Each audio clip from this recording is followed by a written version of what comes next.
तो स्टार्ट करते हैं हमारा लेक्चर 25 का पार्ट नंबर सी। ओके, यहाँ पे हम देखेंगे टनल डायोड के बारे में। टनल डायोड का मेन कॉन्सेप्ट ही इस चीज़ से जुड़ा है कि यहाँ पे हमें डोपिंग बहुत हाई करनी होती है। ओके, डोपिंग बहुत लार्ज अमाउंट में करनी होती है, तभी हमारा एक टनल डायोड हमें मिल सकता है।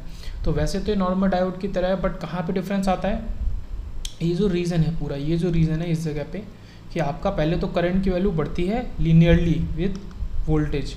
ओके, ये आपका वोल्टेज एक्सेस है और इधर आपका करंट एक्सेस है, तो पहले तो लीनियरली बढ़ेगी, बढ़ते बढ़ते एक पॉइंट ऐसा आएगा जिसको हम आई पी बोलेंगे, जो कि पीक करंट होगा। हमको इससे ज़्यादा current through a tunnel diode नहीं मिल सकती, पीक करंट होगा। उसके बाद फिर वो एकदम से गिरना शुरू हो जाएगी, क्योंकि हमने डोपिंग बहुत हाई करी है। उससे क्या होगा कि बैरियर आपका होगा, पहले तो बहुत थिन बैरियर रहेगा आपका। ओके, जैसे ये है आपका, तो बैरियर बहुत थिन रहेगा, ठीक है, बहुत ज़्यादा थिन रहेगा, तो इलेक्ट्रॉन्स इसके थ्रू पेनिट्रेट करके दूसरी साइड में चले जाएंगे। इसको हम थ्योरेटिकली टनल भी बोलते हैं, इसी से इसका नाम पड़ा टनल डायोड। फिर क्या होगा, कुछ देर के बाद क्या आपका करंट की वैल्यू गिरना शुरू होगी और वो मिनिमम आके हो जाएगी वैली करंट। ठीक है, ये आई वी जो वैल्यू है करंट की वैल्यू, इसके करस्पॉन्ड यहाँ पे, इसके बिल्कुल लो वाले साइड में, इस जगह पे। ठीक है, किस जगह पे, वैली वोल्टेज पे, उसके हिसाब से उसको नाम भी दिया गया है कि आपको आई पी पीक करंट कहाँ मिलता है, यह है पीक वोल्टेज। आपको वैली करंट आई वी कहाँ मिलता है, आपको वी वी पे, जो कि है वैली वोल्टेज। और उसके बाद फिर वो अगेन ऐसे लीनियरली बढ़ेगा। ठीक है, वोल्टेज बढ़ रहा है तो आपका करंट लीनियरली बढ़ रहा है। तो ये चीज़ पूरा इसका ग्राफ यहाँ पे हुआ कि टनल डायोड हमारा कैसे काम करता है, क्यों काम करता है। अच्छा, सबसे ज़्यादा इसमें इंपॉर्टेंट चीज़ इससे रिलेटेड क्या है, वो है नेगेटिव रेजिस्टेंस रीजन, ये टर्म। ओके, ये टर्म नेगेटिव रेजिस्टेंस रीजन, तो ये आपको दिख ही रहा होगा कि आपके वोल्टेज बढ़ाने पे यहाँ पे करंट की वैल्यू घट रही है, तो इसका सीधा से क्या मतलब है कि ये नेगेटिव रेजिस्टेंस रीजन है। बाकी तो पूरा पॉजिटिव रेजिस्टेंस रीजन है।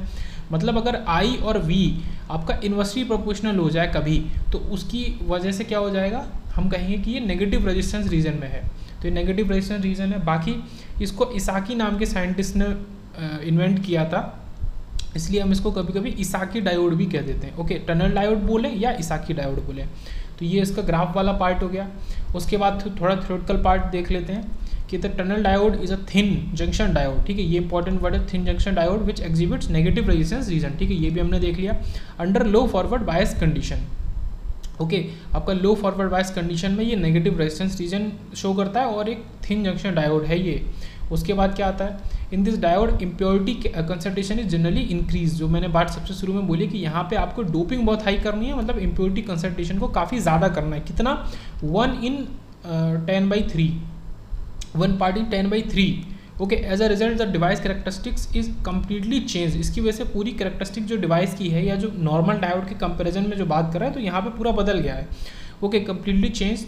द डिप्लीशन विद बिकम्स, ठीक है, यहाँ पे the depletion with becomes very narrow. Depletion with बहुत ही ज़्यादा कम हो जाती है, या डिप्लीशन रीजन विद बोलो या डिप्लीशन विद एक ही बात है। ठीक है, रीजन लिख दिया है, तो ये काफ़ी ज़्यादा कम हो जाती है। कितनी, लेस देन 100 एंगस्ट्रॉम। 100 एंगस्ट्रॉम बहुत छोटी यूनिट है, उससे भी कम हो जाती है।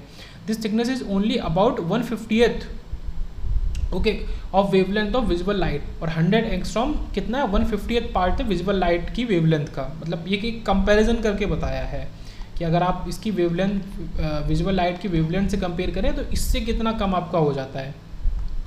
ठीक है, depletion with for such thin potential, ठीक है, for such thin potential barrier the electron will penetrate through the junction. ठीक है, इतने पतले, ठीक है, पोटेंशियल बैरियर से इलेक्ट्रॉन हमारा आसानी से पेनिट्रेट करके दूसरी जगह जा सकता है। ठीक है, रेदर सरमाउंटिंग दैम। ठीक है, इधर रुक जाने के बजाय, जैसे कि अगर आपका डिप्लीशन रीजन जो है और वहाँ पे बैरियर अगर आपका बड़ा है, तो इलेक्ट्रॉन फिर मतलब वो जाएगा ही नहीं, यहीं पे रुक जाएगा। तो ये चीज़ यही कह रहा है कि इसको पेनिट्रेट करके चला जाएगा, रुकेगा नहीं एक तरीके से। ठीक है, उसके बाद बात आती है कि this quantum mechanism behaviour is known as tunnelling. ठीक है, इसी को टनलिंग कहते हैं। ठीक है, काफ़ी ज़्यादा ये हमने जैसे बनाया डायोड, ये आपका काफ़ी थिन बैरियर है और इस थिन बैरियर को पेनिट्रेट करके दूसरी तरफ उसके चले जाने को हम टनलिंग कहते हैं। This kind of PN junction devices are called tunnel diode. ठीक है, ये तो बहुत ऑब्वियस सी बात है। तो ये पूरा इसका कॉन्सेप्ट निकला। मेन घुमा फिरा के इसमें क्या है, मेन चीज़ क्या है, हाई इम्प्योरिटी, ये ज़रूरी है। ओके, ये याद रखेंगे। अच्छा, इसका सिंबल बहुत ईजी है सॉरी, इसका जो एरो है हमारा डायोड का, ऊपर भी सिंबल बनाता हूँ, यहाँ पे भी है कि ये आपका ऐसे बनाते हैं और ये आप एरो बनाते हैं, बट इसको एक टनल की तरह दिखा देंगे, ठीक है। ये क्या है, जैसे ये एक टनल है और इसमें कोई चीज़ ऐसे एंटर कर रही है, तो यही चीज़ ऐसे है कि ये आप ऐसे बनाएंगे और इसमें आप अपने एरो को इस तरीके से बना देंगे, तो ये आपका टनल डायोड का सिंबल हो गया। ये एक इक्विवेलेंट सर्किट भी होता है इसका, जहाँ पे हमें क्या क्या मिलता है, यहाँ पे हमने इंडक्टर लिया, सीरीज़ में उसके एक रजिस्टर लिखेंगे, ठीक है, LS RS, और इन्हीं के पैरेलल में, और फिर वो दोनों अपने आप में पैरेलल में, तो आपका CJ और RN यहाँ पे रेजिस्टेंस जो ये नेगेटिव रेजिस्टेंस शो कर रहा है, ठीक है, ये इंपॉर्टेंट है, ये नेगेटिव रेजिस्टेंस शो कर रहा है। तो यहाँ पे कैपेसिटर के संग रेजिस्टेंस आपका पैरेलल में है और इंडक्टर के संग रेजिस्टेंस आपका सीरीज में, ये इसका इक्विवेलेंट सर्किट है। मतलब यहाँ पे ज़्यादा डिटेल में हमें नहीं पढ़ना है टनलिंग को, ठीक है, एक बेसिक सा कॉन्सेप्ट समझ लिया कि टनलिंग होता क्यों है और होता क्या है। अब एप्लीकेशंस पे आते हैं। एप्लीकेशन के नाम पे आपका क्या है कि अल्ट्रा हाई स्पीड स्विच में हम इसको यूज़ कर सकते हैं। क्यों? क्योंकि इसका जो बैरियर बहुत पतला है ना, ये मैंने जो बताया कि इसका जो ये बैरियर है, डिप्लीशन रीजन बहुत पतला है, तो अगर इलेक्ट्रॉन एकदम से इसको क्रॉस करके दूसरी तरफ चला जाएगा, इसका क्या मतलब है कि उतनी ही उसकी स्विचिंग स्पीड ज़्यादा होगी, फास्ट होगा वो, ठीक है। इस तरीके का जो डायोड है वो आपका फास्ट डिवाइस होगा, तो जब फास्ट डिवाइस होगा तो स्विचिंग स्पीड इसकी काफ़ी ज़्यादा होगी, और कितनी होगी, लगभग पिको सेकेंड में। पिको सेकेंड मतलब देखो सीधा सा मतलब है कि टाइम कम होगा तो आपकी स्पीड ज़्यादा होगी, सीधा सा मतलब है। ओके, पिको सेकेंड बहुत छोटी यूनिट है, इसका मतलब बहुत फास्ट आपका स्विचिंग होगी। तो अल्ट्रा हाई स्पीड स्विचेज जब हमें ज़रूरी होते हैं तो वहाँ पे हम टनल डायोड को यूज़ कर लेते हैं। और क्या है, as logic memory storage, okay, as microwave oscillation में भी यूज़ करते हैं इसको, रिलैक्सेशन ऑसिलेटर की तरह भी यूज़ करते हैं, और एम्पलीफायर से रिलेटेड एक चीज़ समझ लेते हैं कि नॉर्मली जो एम्पलीफायर होते हैं वो हम 3 टर्मिनल डिवाइस से बनाते हैं, ठीक है, ये याद रखेंगे। बट यहाँ पे हम क्या करते हैं कि ये एक टनल डायोड एक one of the few 2 terminal device है जिसकी मदद से हम एम्पलीफायर को बना सकते हैं। मतलब ये है 2 टर्मिनल डिवाइस ही, लेकिन फिर भी इसकी मदद से हम एम्पलीफायर को बना सकते हैं। तो ये तो एप्लीकेशन हो गए किसके, टनल डायोड के। अब आते हैं कुछ एडवांटेज और डिसएडवांटेज पे। एडवांटेज क्या है, लो नॉइज़ है, ओके, ईज़ ऑफ ऑपरेशन है, क्योंकि 2 टर्मिनल डिवाइस है, तो 2 टर्मिनल डिवाइस जितने भी होते हैं तो उनको आसान करना वो आसानी होता है, ठीक है, यूज़ करना। हाई स्पीड है, ये तो हमें पता ही है, और पावर भी ये लो लेता है। इसके कुछ डिसएडवांटेज क्या है कि वोल्टेज रेंज इसकी काफ़ी कम होती है, लेस देन 1 वोल्ट, आप इससे ज़्यादा अप्लाई नहीं कर सकते, ठीक है, लेस देन 1 वोल्ट ही आपको अप्लाई करना है। और being 2 terminal device there is no isolation between input and output terminals. जैसे कि हमारा बीजेटी में बीच में अलग चीज़ आ जाती है, फिर अलग चीज़ आ जाती है, और मॉसफेट तो पूरा उसी तरीके का होता है, वहाँ पे इधर आइसोलेशन प्रोवाइडेड होता है। ये सब 3 टर्मिनल डिवाइस है। अब ये क्योंकि 2 टर्मिनल डिवाइस है, यहाँ पे कुछ भी आइसोलेशन आपका प्रोवाइडेड नहीं है इनपुट और आउटपुट टर्मिनल्स के बीच में, तो ये याद रखेंगे, ठीक है। इसके 2 डिसएडवांटेज है, वोल्टेज रेंज इसकी काफ़ी कम है, और इसमें क्या है कि 2 टर्मिनल डिवाइस होने की वजह से इसमें कोई भी आइसोलेशन नहीं है। ओके, ये यहाँ पे एंड होता है हमारा, क्या एंड होता है, टनल डायोड। अब आते हैं मेटल सेमीकंडक्टर जंक्शंस पे, जो कि 4 तरीके के होते हैं, ये याद रखेंगे, ठीक है। इसको समराइज करेंगे लेक्चर के एंड में। 4 टाइप्स के होते हैं, ये इंपॉर्टेंट है समझना। ओके, तो पहला आपका हो गया मेटल और एन टाइप सेमीकंडक्टर जंक्शन, और दूसरा भी आपका यही हो गया मेटल और एन टाइप सेमीकंडक्टर जंक्शन, जिसको हम अभी देखेंगे आगे। बट याद रखेंगे यहाँ पे डिफरेंस है, यहाँ पे जो वर्क फंक्शन आपको दिया गया है इसके रिलेशन में डिफरेंस है। यहाँ पे आपका सबसे पहले एक तरफ तो मेटल है और दूसरी तरफ सेमीकंडक्टर है जंक्शन है, जो कि एन टाइप का है। ओके, अब यहाँ पे आपका जो φm है, वर्क फंक्शन ऑफ मेटल है, वो ग्रेटर देन है सेमीकंडक्टर के वर्क फंक्शन से। तो एक तो ये केस हो गया। अब जस्ट सेकंड केस क्या होगा, जहाँ पे वर्क फंक्शन मेटल का लेस देन होगा वर्क फंक्शन सेमीकंडक्टर, ठीक है, सेमीकंडक्टर के ये मेटल का ये लेस देन है वर्क फंक्शन ऑफ सेमीकंडक्टर। ये केस 2 हो गया और ये आपका केस 1 हो गया। तो ये यहाँ पे थोड़ा सा मैं लिख देता हूँ, ये कंपैरिजन के लिए है कि यहीं पे आपने देख लिया कि केस 1 और 2 क्या है, और आप अगर जज कर पाएँ तो आप सही बोल रहे हैं कि थर्ड और केस 3 और 4 क्या है, वहाँ पे मेटल और पी टाइप का सेमीकंडक्टर जंक्शन के अंदर हम ये चीज़ करके देखेंगे। ओके, तो यहाँ पे यही चीज़ है कि let us assume work function of the metal is greater than semiconductor. तो ये हमने अज्यूम किया, उससे क्या होगा देखते हैं। देखो, ये आपका मेटल वाला पार्ट है, मेटल वाले पार्ट में सीधे आपका EF होगा और आपका ये EC होगा। ओके, यहाँ पे वो कुछ भी नहीं होगा, यहाँ पे EV का कोई मतलब नहीं होता, ठीक है, वैलेंस बैंड का मेटल में कोई मतलब नहीं होता, और EI यहाँ पे हम शो नहीं कर रहे हैं। तो सीधे EF फर्मी लेवल है और ऊपर आपका EC है। तो इनके बीच का जितना गैप होता है उसी को हम क्या कहते हैं, वर्क फंक्शन कहते हैं। ये पीछे के लेक्चर्स में हमने देखा हुआ है। तो ये क्यू फाई एम जो मेटल का वर्क फंक्शन है उसमें ये चार्ज मल्टीप्लाई कर देते हैं तो क्यू फाई एम है। ओके, तो ये क्यू फाई एम ये ग्रेटर देन है किसके वर्क फंक्शन से, सेमीकंडक्टर के। सेमीकंडक्टर का वर्क फंक्शन क्या है कि यहाँ पे ई एफ, देखो मेटल में क्या होता है, ई एफ होता है और ई सी भी हम नहीं शो कर रहे हैं, ये डायरेक्ट हमारा ई वैक्यूम से ही कंपेरिजन कर रहे हैं।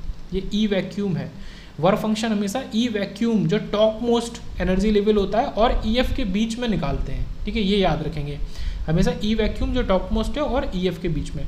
अब यहाँ पे क्या है, ये ई वैक्यूम तो है ही, ई वैक्यूम और ये आपका क्या है, ई एफ, तो इसके बीच का जितना डिफरेंस है वो आपका ये वर्क फंक्शन हो गया।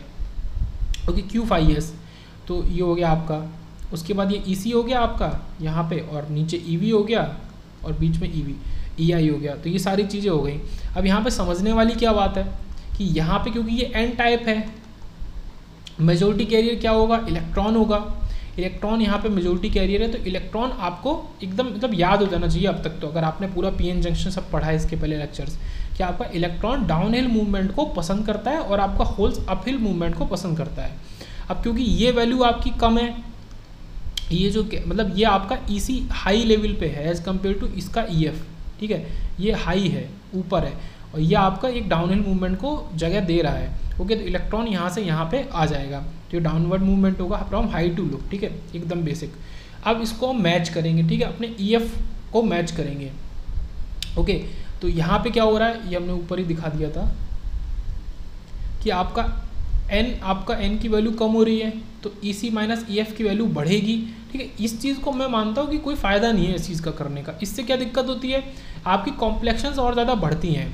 आपको सीधा सा लॉजिक लगाना है कि आपको क्या करना है कि इसका ई एफ जो है और इसके ई एफ को एक लेवल पे ले आना है। अब उसको एक लेवल पे लाने में आपका ई सी ई वी कहाँ जाएगा वो आपको खुद देखना है।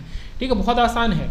आप अगर, ठीक है, ये ई एफ इधर है, ये वाला, और इस वाले ई एफ को आप नीचे लाते हो, और ई सी और ई एफ के बीच का जो गैप है वो आपको एज इट इज़ ही रखना पड़ेगा, तो आपका क्या होगा, ई सी भी नीचे आ जाएगा।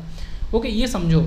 यहाँ पे क्या है, मैं इसको हाईलाइट करता हूँ, ये आपका ई सी और ई एफ यहाँ पे है एक साथ, ई सी ई एफ के थोड़ा सा ऊपर है। अगर आप ई एफ को नीचे ला रहे हो, आपको ज़रूरत है उसको नीचे लाने की, तो ई सी भी नीचे आ जाएगा। तो यहाँ पे फाइनली यही बोला गया है कि आपका एन घटा तो ई सी माइनस ई एफ बढ़ा, तो E C moves away from E F, तो ई सी जो है वो ई एफ से दूर चला जाएगा। ओके, दूर चला जाएगा, तो ठीक है, ये तो ई वैक्यूम में तो दूर चला जाएगा। तो यही चीज़ यहाँ पे हो रही है कि ई सी जो है आपका वो ई एफ से और ज़्यादा दूर चला गया है,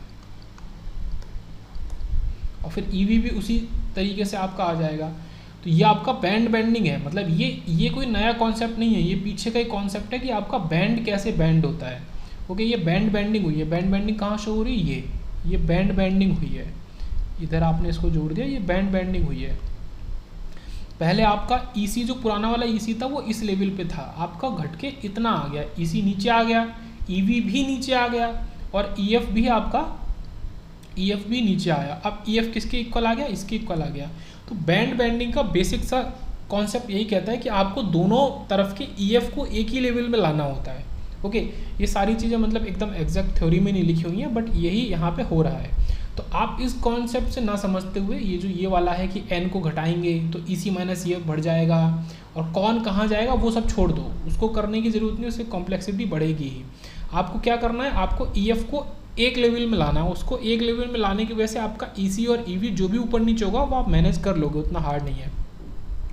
ओके, तो यह आपका नीचे आया। अब यहाँ पे क्या हुआ कि इलेक्ट्रॉन, क्योंकि यहाँ पे एन टाइप है, मेजॉरिटी कैरियर है, तो इलेक्ट्रॉन अब हमारा अप हिल मूवमेंट नहीं कर सकता। अब आपको सीधे सीधे दिख रहा होगा कि जब आप इसको नीचे ले आए इसी को, तो आपका इलेक्ट्रॉन आ गया नीचे, और इसको इससे कंपेयर करेंगे तो यह आपका हाई लेवल पे है। तो अब इलेक्ट्रॉन को यहाँ से यहाँ जाना पड़ेगा, जैसा कि मैंने एरो से दिखाया है, जो कि पॉसिबल नहीं है। दूसरा क्या है, अब ये खुद में मेटल वाली साइड है, तो यहाँ पे इलेक्ट्रॉन मेजॉरिटी होंगे, ठीक है, तो मेटल वाली साइड है, आपका इलेक्ट्रॉन मेजॉरिटी में होंगे। यहाँ तो बहुत सारे इलेक्ट्रॉन है मेटल वाली साइड में, बट क्योंकि यहाँ पे एक बैरियर क्रिएट हो गया है, इलेक्ट्रॉन को भी यहाँ से यहाँ जाने के लिए ऊपर जाना पड़ेगा। ओके, थोड़ा सा कॉम्प्लेक्स है लेकिन समझना तो पड़ेगा ही। तो यहाँ पे सीधा सा क्या है ना कि अगर इधर वाले इलेक्ट्रॉन की बात कर रहे हैं, ये जो हैं, तो इनको जाने के लिए इसको क्रॉस करना पड़ेगा, जो कि ये नहीं कर सकता। और इधर वाले इलेक्ट्रॉन की बात करें तो इसके सामने ये जो हाइट में ये जो दिख रहा है ग्रीन से, ये Q×5 का बैरियर खड़ा हो गया है। तो इधर वाले मेटल वाले इलेक्ट्रॉन भी सेमीकंडक्टर साइड में नहीं जा सकते, तो यहाँ पे कोई भी मूवमेंट नहीं हो सकता। ओके, तो जहाँ पे इस तरीके का बैरियर क्रिएट होता है, इसको याद रखेंगे, अभी लेक्चर के एंड में ये समराइज होगा, बहुत काम आएगा। जहाँ पे कोई भी आपका बैरियर क्रिएट हो जाता है, बिल्कुल मूवमेंट नहीं हो पा रहा है, तो उसको हम शॉर्ट की या रेक्टिफाइंग कॉन्टैक्ट कहते हैं। ओके, ये आपका है शॉर्ट की या फिर रेक्टिफाइंग कॉन्टैक्ट। तो ये एक तरीके का कॉन्टैक्ट तो ये हो गया। एक दूसरा तरीके का होता है आपका ओमिक कॉन्टैक्ट, जहाँ पे हम क्रॉस कर सकते हैं, जहाँ पे बैरियर उतना नहीं होता। तो यहाँ पे आप बिल्कुल समझ के देख लेंगे कि कोई भी किसी भी तरफ का इलेक्ट्रॉन, ना तो सेमीकंडक्टर से मेटल की तरफ, ना ही मेटल से सेमीकंडक्टर की तरफ कोई भी इलेक्ट्रॉन आपका मूव नहीं कर सकता है। तो ये अपने इतना समझा यहाँ पे। ओके, बैंड बेंडिंग डायग्राम के थ्रू। फिर इस तरीके का कॉन्टैक्ट क्या होता है वो भी हमने देखा। अब यहाँ पे ओमिक कॉन्टैक्ट थोड़ा सा समझ लेते हैं कि if we supply a current through this, अगर हम इससे करंट को सप्लाई करते हैं तब क्या होगा। देखो ये आपका डायग्राम बना, ये मेटल है और ये आपका सेमीकंडक्टर है, तो इनके बीच में एक रेजिस्टेंस क्रिएट हो जाएगा और इसको हम ओमिक कॉन्टैक्ट को आइडियल कॉन्टैक्ट भी कहते हैं। ठीक है, इसके दो नाम है, शॉर्ट की और रेक्टिफाइंग, और इसके दो नाम है ओमिक और आइडियल, इसको हम आइडियल कॉन्टैक्ट भी कहते हैं। तो इनके बीच में एक रेजिस्टेंस क्रिएट हो जाएगा अगर आप इसमें करंट को फ्लो करेंगे। तो यहाँ पे क्या हो रहा है कि IV कर्व जो है will be linear, so it's known as ohmic contact. मतलब ये क्या चीज़ है कि IV कर्व लीनियर है, मतलब वही सीधा सा बात आ जाता है कि ओम्स लॉ वाला कॉन्सेप्ट, कि यहाँ पे ओम्स लॉ वैलिड है, मतलब एक रेजिस्टेंस है और IV का लीनियर रिलेशन है, इसलिए इसको नाम दिया गया ओमिक कॉन्टैक्ट। ओके, अब ये थ्योरी है जो हमने ऊपर बैंड बेंडिंग डायग्राम में देखा, इसको जो मैंने आपको बताया कि यहाँ पे इलेक्ट्रॉन मूव नहीं कर सकते, क्यों नहीं कर सकते वो भी बताया, तो उसी को थ्योरी में लिखा हुआ है। ओके, देख लेते हैं एक बार। यहाँ पे क्या है कि hence electron of metal will experience a massive potential barrier Q×5bi and hence it is not easy for electron to move from metal to semiconductor. तो ये हमने देखा है कि मेटल वाले जो इलेक्ट्रॉन है, मेटल वाली साइड पे, तो उनके सामने एक बहुत बड़ा पोटेंशियल बैरियर क्रिएट हो गया Q×5bi, तो उसकी वजह से वो मेटल से सेमीकंडक्टर वाली साइड नहीं जा सकते। दूसरा क्या है कि सिमिलरली इलेक्ट्रॉन इन सिलिकॉन या semiconductor side, this is semiconductor, also experience a barrier, ये भी एक बैरियर को एक्सपीरियंस करेंगे, although it's not much steep, जबकि ये बहुत ज़्यादा बैरियर नहीं है, लेकिन फिर भी हमारे जो इलेक्ट्रॉन है, ठीक है, ये यहाँ पे लिखा हुआ, मैं आपको सीधे से समझा देता हूँ, फिर भी हमारे जो इलेक्ट्रॉन है वो अपहिल मूवमेंट नहीं कर सकते। तो ये किस तरीके, this type of contact is not going to give ohmic nature. तो ये इस तरीके का कॉन्टैक्ट आपको ओमिक नेचर, ये देखो यहाँ पे नॉट जरूरी है समझना, ये नहीं देगा। तो ये कैसा नेचर देगा, ये एक रेक्टिफाइंग नेचर देगा। Here nature of contact is rectifying और शॉर्ट की डायोड, ये शॉर्ट की कॉन्टैक्ट। ओके, तो कॉन्टैक्ट किसका किसका, मेटल और सेमीकंडक्टर का जो कॉन्टैक्ट हो रहा है, यहाँ पे ओमिक नहीं है। तो एकदम दिमाग में यहाँ पे बसा लेंगे कि जहाँ पे भी आपका बैरियर क्रिएट होगा वहाँ पे रेक्टिफाइंग या शॉर्ट की कॉन्टैक्ट होगा, और जहाँ पे आपका फ्री मूवमेंट अलाउड है, मतलब इधर से उधर या उधर से इधर मूवमेंट अलाउड है, वो आपका ओमिक हो गया। ओके, फिर आते हैं आगे। यहाँ पे क्या है कि ये शो कर रहा है कि ये आपका मेटल है और ये एन टाइप सेमीकंडक्टर है, इनके बीच में कॉन्टैक्ट कैसा है, तो हमने देखा कि ये रेक्टिफाइंग या शॉर्ट की कॉन्टैक्ट है।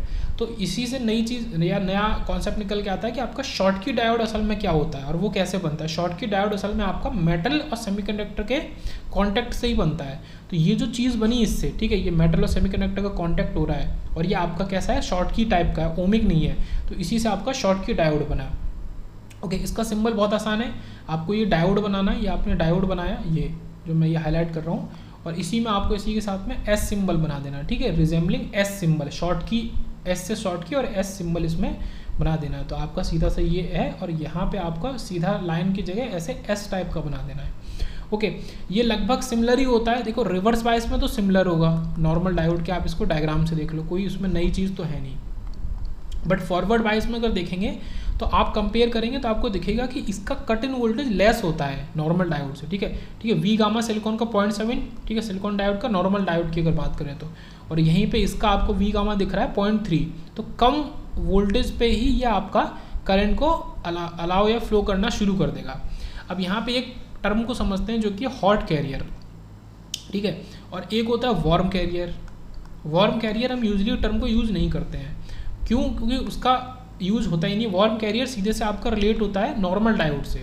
जहाँ पे आपका नॉर्मल जो भी इलेक्ट्रॉन का फ्लो होता है उसको, मतलब इलेक्ट्रॉन को हम वार्म कैरियर मानते हैं, ठीक है। नॉर्मली जो भी हम रेफरेंस लेते हैं तो वो वार्म कैरियर ही है, इसलिए रेफरेंस को तो हम कभी बात करते नहीं है, हम एक्सेप्शन की बात करते हैं। अब यहाँ पे बात है हॉट कैरियर की। हॉट कैरियर क्या होता है कि इसका सीधा सा मतलब है, बहुत आसान भाषा में समझते हैं कि आपका कम कट इन वोल्टेज, जैसा कि आपको यहाँ पे दिख रहा है, ये देखो ये आपका कट इन वोल्टेज कम है। इसका सीधा से क्या मतलब है कि आपको इलेक्ट्रॉन के मूवमेंट के लिए या करंट के फ्लो के लिए कम काइनेटिक एनर्जी की ज़रूरत पड़ेगी।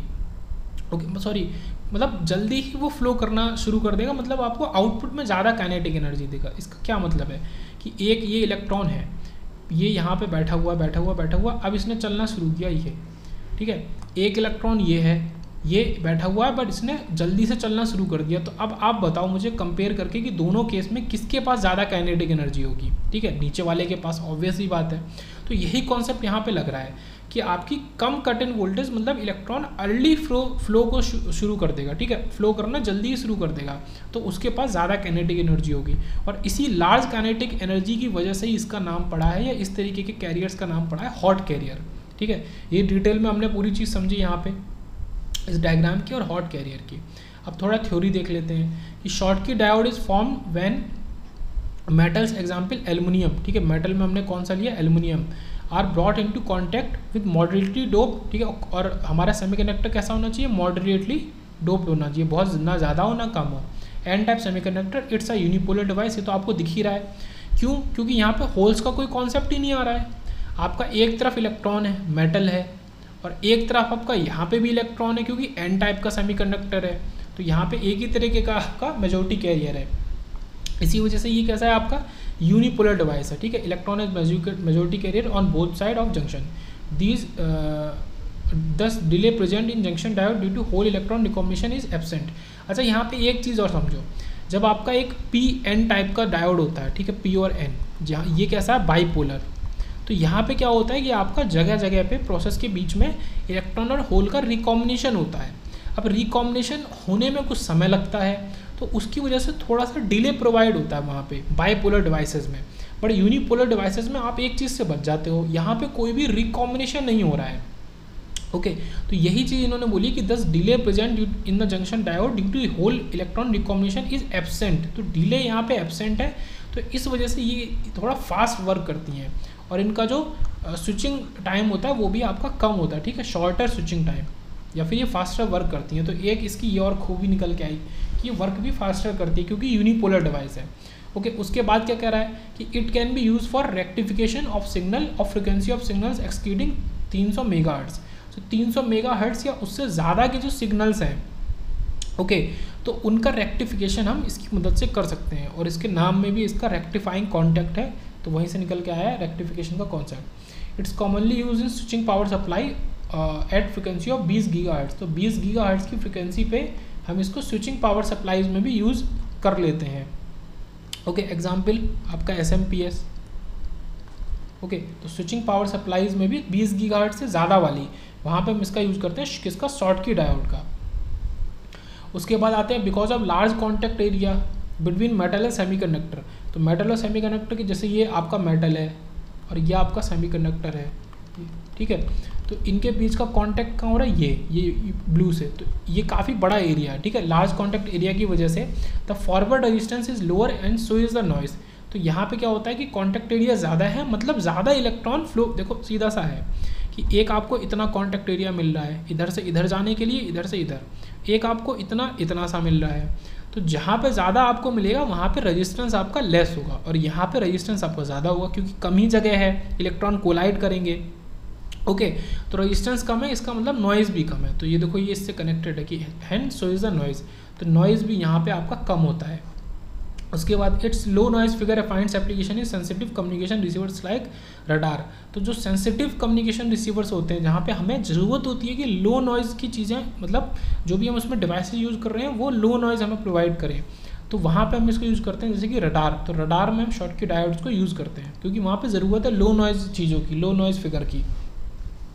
और क्या बोल रहा है कि also use in clipping and clamping circuits. तो शॉटकी डायोड को हम क्लिपिंग और क्लैंपिंग सर्किट्स में भी यूज़ कर सकते हैं, और कंप्यूटर गेटिंग में भी, कंप्यूटर गेट्स बनाने में, ओके, इन सब चीज़ों में इसको यूज़ कर सकते हैं। अब यहाँ पे एक चीज़ और समझते हैं कि हियर करंट इज आपका, यहाँ जो करंट है वो is because of electron only, केवल इलेक्ट्रॉन की वजह से, that's why Schottky diodes are majority devices, इस वजह से मेजोरिटी डिवाइसेस होते हैं, ठीक है, काफ़ी ज़्यादा यूज़ करते हैं इनको, और क्योंकि ये इलेक्ट्रॉन की वजह से हैं तो ये यूनिपोलर भी होते हैं, ये तो हमें पता ही है।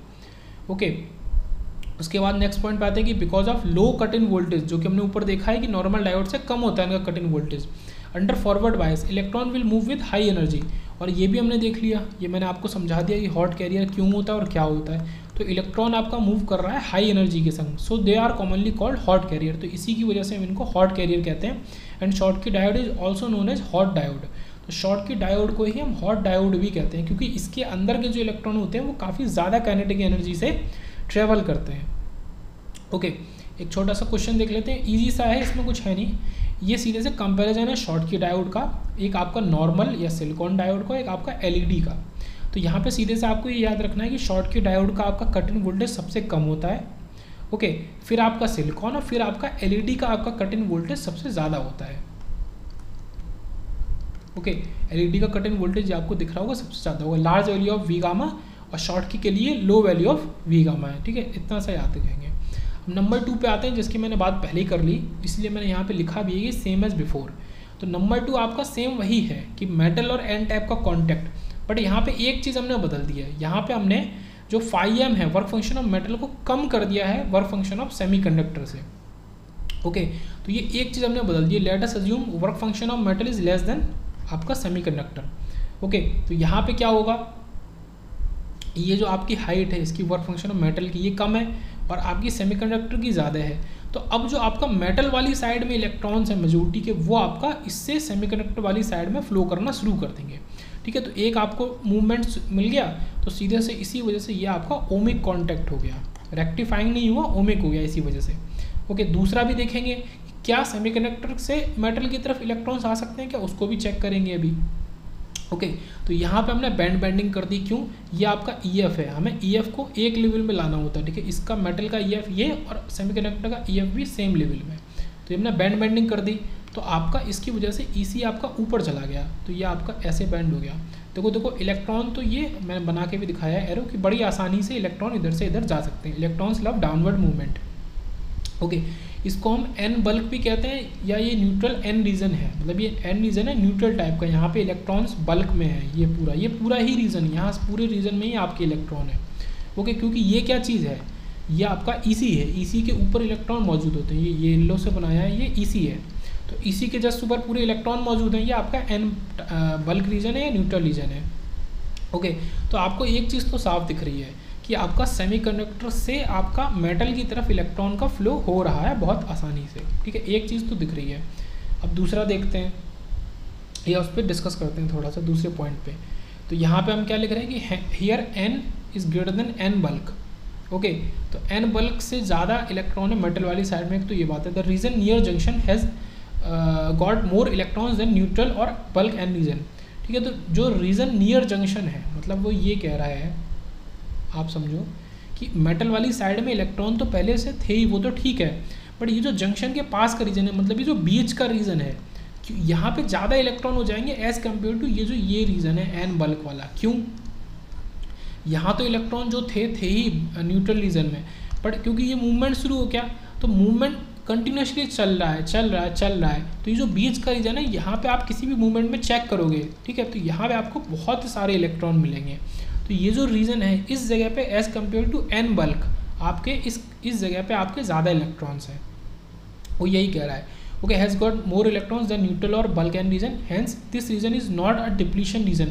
तो इसकी वजह से ये कभी डिप्लीशन रीजन नहीं बन सकता, मतलब यहाँ पे कंटिन्यूसली इलेक्ट्रॉन का मूवमेंट चल रहा है, तो यहाँ पे आपका बैरियर भी नहीं है, ठीक है, नो बैरियर, कोई बैरियर नहीं है बीच में आपका, इस रीज़न की वजह से, क्योंकि यहाँ पे कंटिन्यूसली इलेक्ट्रॉन मूव कर रहे हैं। ओके, तो वही चीज़ इन्होंने बोली है कि यहाँ पे कोई डिप्लीशन रीजन नहीं है, ठीक है, this region is not a depletion region. Moreover banding helps electron to move from semiconductor to, ठीक है, मेटल, तो बैंडिंग की वजह से आपका सेमीकंडक्टर से मेटल की तरफ इलेक्ट्रॉन मूव कर सकते हैं, ठीक है, ये तो हमने देख ही लिया। Also electron moving from semiconductor, okay, ये आपका उल्टा हो गया, ठीक है। इलेक्ट्रॉन जो मेटल से सेमीकंडक्टर की तरफ मूव कर रहे हैं वो, ठीक है, दूसरे वाले, ठीक है। एक तो आपका इधर से इधर आ रही है, सेमीकंडक्टर है, ये मेटल है। अब दूसरा केस क्या है, जो मेटल से सेमीकंडक्टर की तरफ इलेक्ट्रॉन जाएंगे उनकी बात करते हैं। तो अब क्योंकि कोई बैरियर नहीं है, तो इलेक्ट्रॉन जो मेटल से सेमीकंडक्टर की तरफ जा रहे हैं do not experience barrier and can easily move from metal to semiconductor also. Such contacts are known as ohmic contact. तो ये हमने पहली बात कर ली कि इस तरीके के कॉन्टैक्ट्स को हम ओमिक कॉन्टैक्ट कहते हैं, जहाँ पे आपको दोनों तरफ का मूवमेंट हो सकता है। आप मेटल से सेमीकंडक्टर में भेज सकते हैं और सेमीकंडक्टर से मेटल की तरफ इलेक्ट्रॉन्स को भेज सकते हैं। ओके, तो ये आपका ओमिक कॉन्टैक्ट हो गया। अब फिर नंबर 3 पे आते हैं, metal P type semiconductor contact. अब यहाँ पे केस मतलब ये एक तरीके से क्या है ना कि ये 1, 2, 3 और 4 जो केसेस है ना, उसके सब केस मानो तो ये 2 जो है वो 1B केस है और ये जो 4 है वो 3B केस है एक्चुअल में देखा जाए तो। ओके, उसी का सब केस है।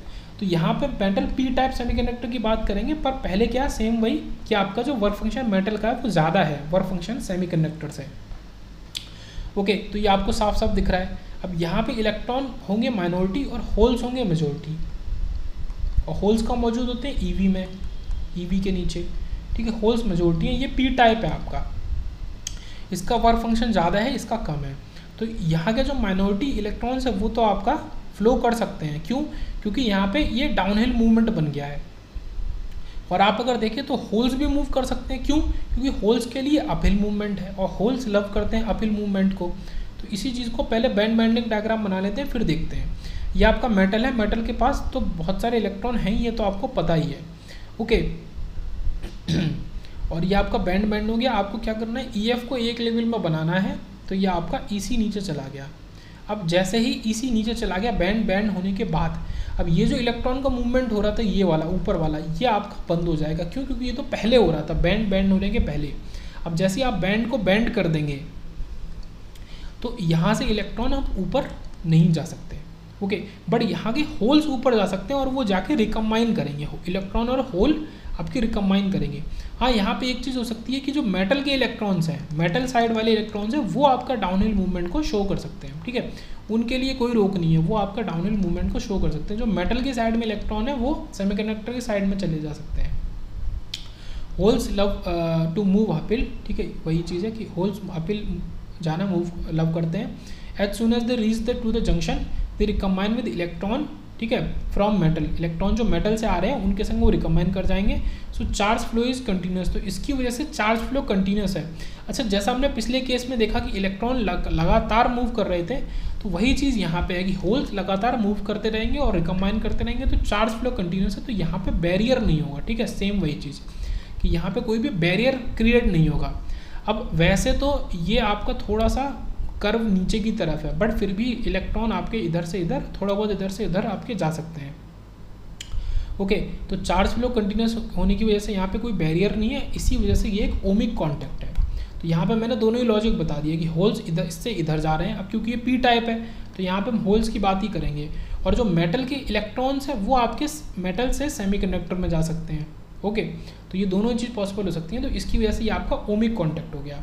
अब लास्ट केस देखते हैं कि मेटल और सेमीकंडक्टर का कॉन्टैक्ट है, सेमीकंडक्टर पी टाइप का है, बट यहाँ पे आपका जो वर्क फंक्शन है वो मेटल आपका लेस है, मेटल का लेस है work function as compare to semiconductor. तो ये आपको साफ साफ दिख रहा है कि ये लेस है। तो इधर आपका EC ये है और EF आपका और ज़्यादा नीचे है। तो आपको बैंड करते हुए इनको पहले मिलाना है। जब आप इसको मिलाओगे, ठीक है, EF को आप मिलाओगे इस वाले EF से, तो आपको इसको ऊपर खींच के ले जाना पड़ेगा। सीधी सी बात है, आपका EC भी ऊपर जाएगा। तो हम इस डायग्राम को एग्जैक्टली बैंड होने के बाद देखते हैं। ओके, अभी हम कोई डिस्कशन नहीं करेंगे कि इलेक्ट्रॉन फ्लो कर रहा है या नहीं कर रहा, हमें कोई फ़र्क नहीं पड़ता। अब देखो, EF आपने मिला दिया, ये EF एक लेवल में ले आए। ओके, तो आपको साफ साफ दिख गया क्या, EC ऊपर चला गया आपका। EC ऊपर चला गया तो बैंड होके इससे जब आप कनेक्ट करेंगे इस वाली साइड से, x=0 फॉर मेटल, ठीक है, मेटल के लिए। तो ये आपका बैंड ऐसे बैंड हो गया। अब यहाँ पे क्या है कि इधर के जो आपके इलेक्ट्रॉन्स है माइनॉरिटी, वो तो बहुत आसानी से जा सकते हैं, बट क्योंकि ये पी टाइप है तो हमें बात करनी है मेजॉरिटी की। अब यहाँ पे आप साफ से देखोगे कि आपके होल्स नहीं जा सकते, होल्स कांट गो डाउनहिल, ये आपको पता है। होल्स जब इधर से नहीं जा सकते, और हमें यहाँ पे क्या बात करनी है, मेजॉरिटी की, ये याद रखना। आप ये तो कह रहे हैं कि यहाँ पे जो इलेक्ट्रॉन है माइनॉरिटी, वो तो जा रहे हैं पर उससे कंडक्शन नहीं होगा, उनके इधर जाने से हमें कोई फ़र्क नहीं पड़ेगा।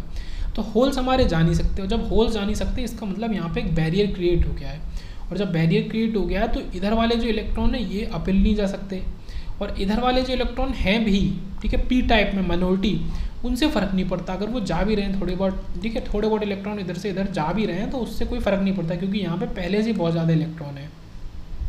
तो ये हमारा वापस से कौन सा शॉर्ट की कॉन्टैक्ट आ गया या फिर रेक्टिफाइंग कॉन्टैक्ट आ गया, यहाँ पे एक बैरियर बन गया।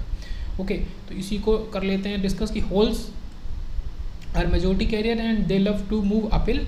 तो यहाँ पे ऐसा हो नहीं सकता, इसकी वजह से ये आपके रेक्टिफाइंग कॉन्टैक्ट हो गए। अब आपके इसको समरी कर लेते हैं, ठीक है, जो हमने पढ़ा उसका, कि ये मेटल सेमीकंडक्टर जंक्शन आपके दो तरीके के होते हैं मेजोरिटी में, ठीक है, मेटल और एन टाइप और मेटल और पी टाइप। अब मेटल एन टाइप में पहला क्या होगा कि आपका फाइम मेटल का जो वर्क फंक्शन है वो ग्रेटर देन होगा और एक बार कम होगा। तो जब आपका एन टाइप में मेटल का वर्क फंक्शन ज़्यादा है तो ये आपका रेक्टिफाइंग कॉन्टैक्ट है। यहाँ पे आपका क्यों है ऐसा, क्योंकि इलेक्ट्रॉन अपिल नहीं जा सकते। और चौथा जो लास्ट केस था कि आपका पी टाइप है और यहाँ पे मेटल का आपका कम है। ओके, ये जो दोनों केस है ना, ये वाले दोनों अपोजिट हैं एक दूसरे के। कंडीशन जो है यहाँ पे, ठीक है, यहाँ पे मेटल का जो आपका वो है वो ज़्यादा है और यहाँ पे मेटल का जो आपका वर्क फंक्शन है वो कम है, ये याद रखेंगे। तो यहाँ पे क्या है कि होल्स नहीं जा सकते डाउन है, जस्ट अभी हमने देखा फोर्थ वाले केस में। तो ये दोनों में ही बैरियर आपका बन चुका है, तो ये आपके रेक्टिफाइंग या फिर शॉर्ट की कॉन्टैक्ट हो गया। अब बीच वाला क्या है आपका मेटल और एन टाइप और मेटल और पी टाइप, बट यहाँ पे मेटल आपका कम है, मेटल का वर्क फंक्शन लेस देन है, और पी टाइप वाले में मेटल का वर्क फंक्शन ग्रेटर देन है। इन दोनों ही केस में आपका कोई भी बैरियर नहीं क्रिएट हो रहा है और यहाँ पे ये आपका ओमिक कॉन्टैक्ट हो गया। तो ये चार तरह की कॉन्टैक्ट आपके, मतलब दो तरह के कॉन्टैक्ट निकले चार केसेस में, ठीक है। तो ये हमने यहाँ पे पूरा समराइज कर दिया।